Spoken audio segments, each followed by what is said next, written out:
is nothing but scope. So why they come up with this document? What is the main intention of SNTTC1? So basically, it is trying to help the employers, not helping the level threes. It is just trying to help the companies to establish their return practice. That is nothing but a document which you can use to qualify your technicians. So it is recognized that the effectiveness of NDT applications depends upon the capabilities of the person who are responsible for and performing the NDT. So who is performing the NDT? So most of the time the level 1, level 2 and level 3 technicians performing the NDT, and who are all responsible, like your NDT managers, NDT supervisors, sometimes your employer, sometimes coordinator, sometimes third party inspector. They're all like responsible for handling all these NDT activities. So in SIDTC1A, this SIDTC1A has been prepared to establish guidelines for the qualification and certification of NDT personnel. So that is nothing but they clearly giving an idea about training hours, experience hours, examination requirements, and also recertification requirements. So everything they clearly mentioned in written practice in SIDTC1A. So based on this document, you can prepare a procedure for your company. That procedure we call as a written practice. Okay, so why we need to do that? Because you need to train your technician, you need to qualify your technician. Why? Because same like a driver, if you want to recruit someone as your driver, so if they have a driving license, so with peace of mind you can recruit, and this guy will never end up with any accident because he is an experienced technician, a experienced driver. He went for training, he gained the experience, he passed all the tests, and he is a certified driver. So when you see the license, you will be you feel very happy. But if you bought a very new branded Mercedes car, so you want to use someone as a driver, but he's saying verbally that he no driving, no certificate, no license, nothing. So will you engage him? No, right? Because if he met with some accident, so who will be in the court? You only will be in the court. Along with him, you need to go to the courts, you need to go to the jail. Why? Because you engaged completely some like a non-professional or not certified person. So that's why here they clearly saying, so those people who are performing, witnessing, monitoring or evaluating. So who is performing? Most of the time the level 1, level 2, limited level 2 and level 3 technicians performing the NDT. Witnessing, sometimes third party inspectors, sometimes the client will come and witness, sometimes the client side level 3 will come and witness. So all these people like are trying to verify whether you are following the procedures or not. Then monitoring. So monitoring, most of the time the supervisors will monitor, or maybe your level 3 will monitor all the technicians. Sometimes the CCTV also monitor, like if you have like a big unit, like for example you have a bench units, magnetic bench units, all these things.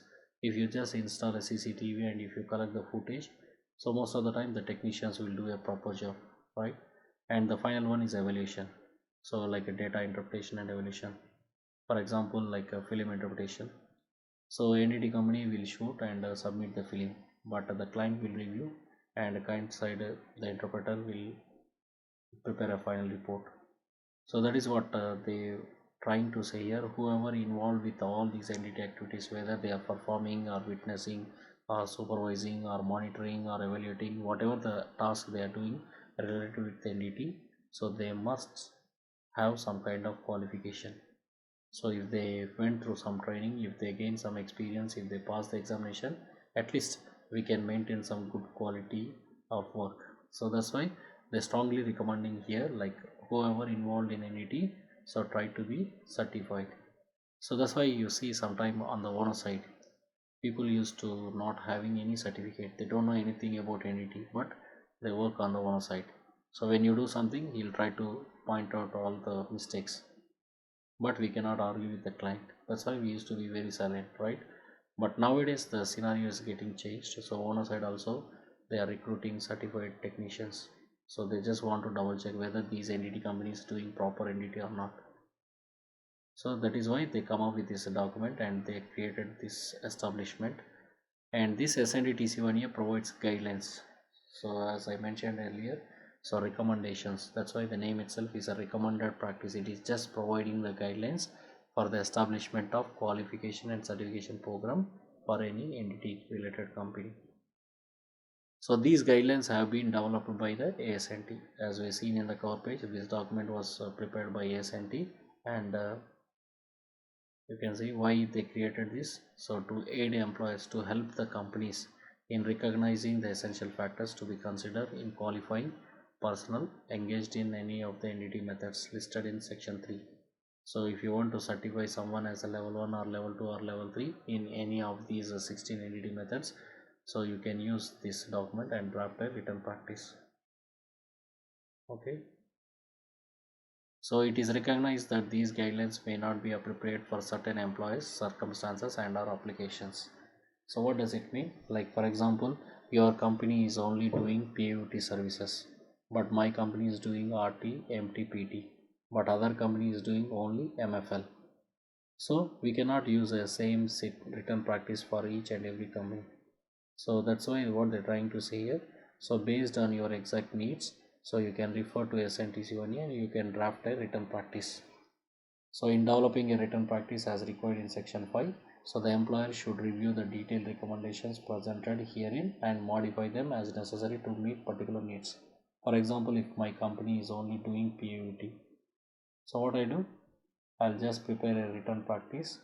Inside I'll mention UT as a method, and under this I can just declare as a PUT as a technique, or sometime UTG also I declare, or maybe angle beam technique. So likewise you can just list out which methods your company doing and which techniques you can handle. So you can list out very clearly in your written practice, but don't put everything. Like for example, as you've seen in section 3, total 16 methods. So inside your written practice, don't put that you are doing like laser methods, guided waves, ground penetrating radar. Don't put all those things because your company is just capable of doing only POT. So that is why here they clearly mention it is recognized that these guidelines may not be appropriate for some companies. That's why you have the flexibility to slightly modify. And such modification, what type of modification you can expect? So you can alter but shall not eliminate the basic provisions of the program, such as training, experience, testing and recertification. So you can modify but don't remove the training part, and don't remove the experience part, and also don't remove the examinations. So these four areas you don't disturb: training, experience, examinations and recertification requirements. Don't disturb these four items. Okay, but other things you can slightly modify. Supporting, what they're trying to, don't eliminate means don't remove. Without training, don't issue the certificate. Without exam, don't think of issuing the certificate. So that is the meaning of elimination. But you can modify. For example, if you see the chart, so UT training 40 plus 40, 80 hours required. But if you shown any evidences, then that 80 hours can be reduced to 60 hours or 40 hours. So if you are doing such kind of modifications, everything you need to mention under annex of your written practice. Then, as I mentioned earlier, so there is a sideline under just beside the section 1.5. Why? Because in 2016 edition we do not have this 1.5. Only we have up to section 1.4. But in 2020 edition they included this one. That's why we shown here blue color. So the use of third-party central certification, that is nothing but ACCP or ASNT Entity Level 2 or any other internationally recognized third-party certification program. What is that other third party? That is nothing but indirectly they are saying you can use ISO 9712 also. Okay, and if you see the Canada teams, they may be the Canadian government standards board CGSB certifications. If it is a Japanese, different certification. So may be used in place of employer examination as possible, provided there is no conflict. Okay, so you can see here, so these are all like external certifications. ACCP, that is nothing but ASNT central certification, and then ASNT NDT level 2. This is the one we call as ASNT NDT level 2 certificate. Why? Because this certificate was issued by ASNT, and this certificate only we call as ASNT NDT level 2. And which document they use? CP-ASNT-2. So by following that particular document, they are issuing the certificate. So what they're trying to say here, these are all like third party central certifications. Like you need to attend the training, you need to gain the experience, and you need to sit for all the written examinations, either internal or external or final examinations. Okay, why they mention about this? Because sometimes your technicians come with these kind of certificates. So if they come with a PCN level 2 certificate, then what you can do? So you can think of giving the exemption for training, experience, and examination.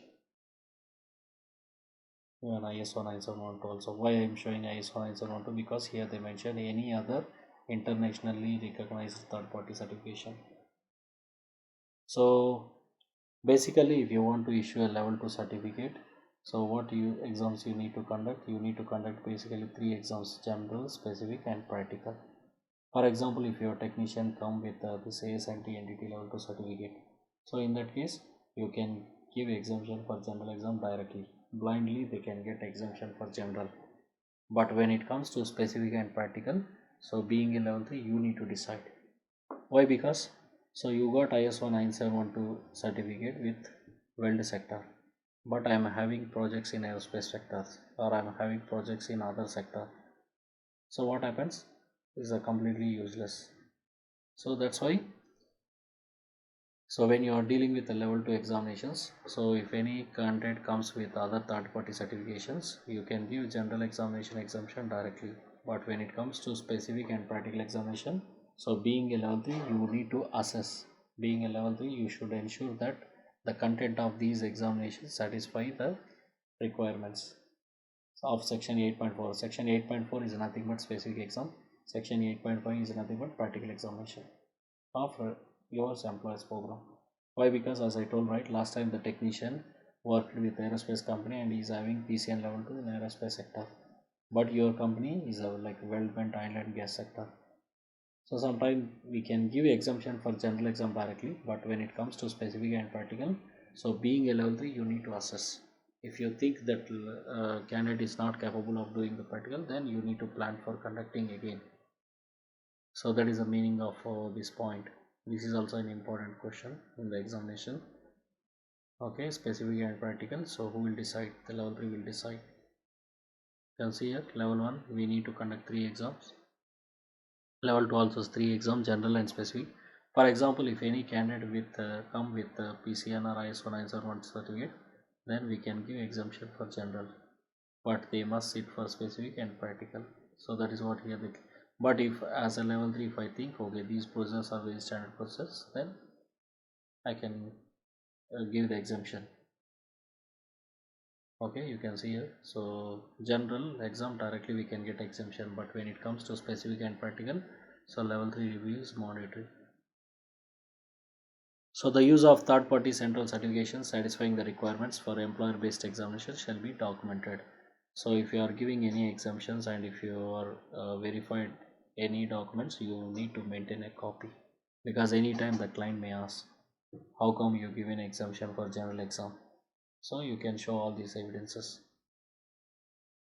Okay, so this is about